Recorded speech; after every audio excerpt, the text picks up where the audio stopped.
All right, we'll call this part 2 on the Ghouls and Ghosts. As you can see, I've done some work on the cabinet. Just kind of walk you guys through what I've done. Basically, I took it apart completely, internally and externally.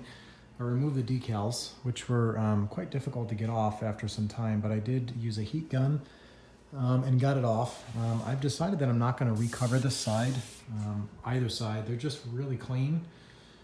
There's a couple of tiny little marks on the other side that frankly won't really bother me that much. I think the decal might cover one of them, but you got to figure they go in this area here, so you won't even see anything here, but I mean the sides are near perfect.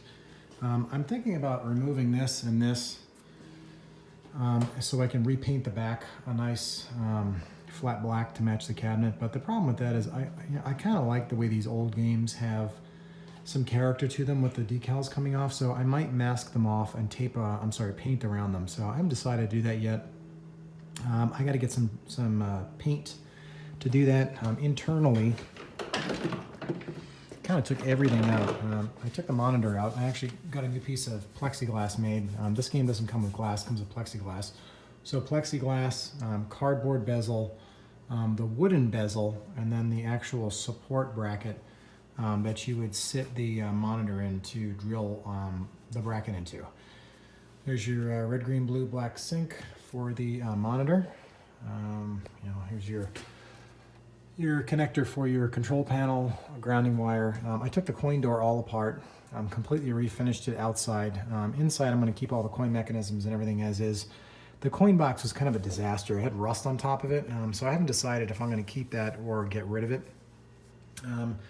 The JAMA harness, I marked where the key is here on the actual JAMA harness, the edge connector here, because either side, people that don't know, you could plug it in either one, but you can see that the key is right there, so that's where it snaps in to go to the top.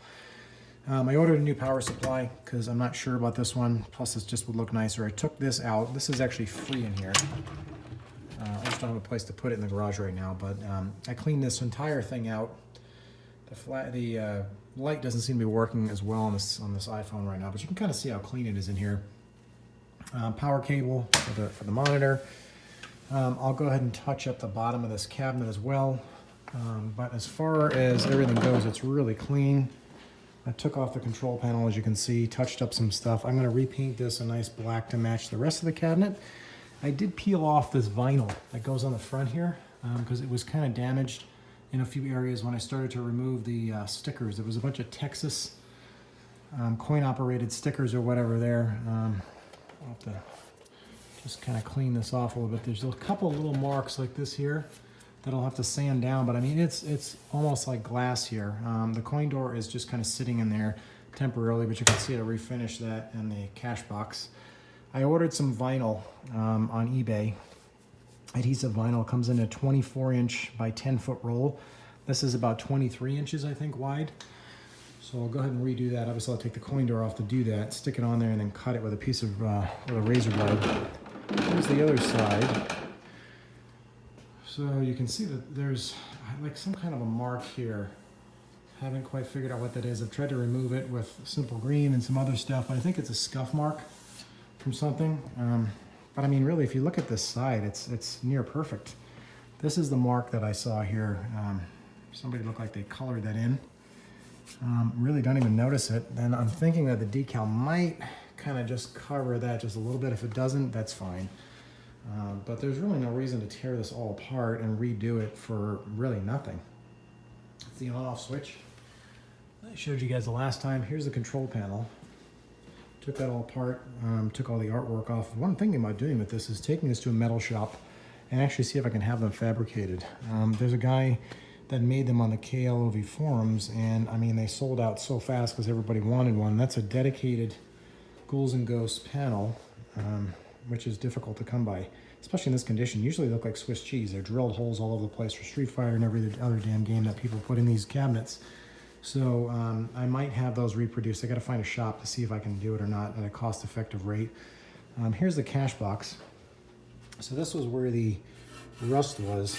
I just threw a coat of paint on it. I used this stuff here. It's like a metallic silver, just to kind of see what it'd look like before I got crazy with this. It actually doesn't look too bad. I might just clean it up a little bit, sand it down, and repaint it again. I mean, you're not really going to see it. It goes in the back of the game, but silly little things like that have a way to bother you after a certain amount of time. But like I said, new piece of plexi on here. Just had this cut at my Lexan shop. This is plexiglass. So if you just kind of stick your finger under here and pull it out, you can see that the wooden bezel, this is where the bezel will actually sit on top. The cardboard bezel, which is nice, this is all original.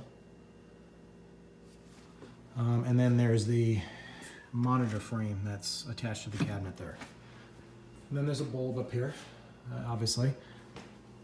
This year I haven't colored this, I'm sorry, painted this, but I did stick this back down. It's kind of a piece of laminate and it was kind of flapping around. I put some wood glue behind it and put some pressure on it, and now it's stuck back on there. And I just kind of gave the whole cabinet a nice cleaning. It's in really nice shape. I mean, I had some people tell me this is the nicest HS1 they've ever seen. So, I mean, I'm pretty happy with it. For what I got it for, I feel pretty good about where I'm at. So, we'll call this part 2. Part 3 will be hopefully getting the monitor back, putting that in the cabinet with some artwork. But I might hold off on the control panel because I'm going to see if I can have this reproduced locally. If I can't, I'll just, I guess, just recover it with the new artwork and call it a day. But that's pretty much it. We'll do the vinyl, we'll do the bezel, we'll do the marquee, we'll do the monitor. We'll take the coin door back out again, obviously, to get the vinyl on there, and then we'll put some side art on it. Put the new power supply in there. I'll fix some of the wiring issues in there. And we'll see how she looks, and I'll make another video. So part 3 will be install of all that stuff, and hopefully the game will be up and running. So thanks for watching.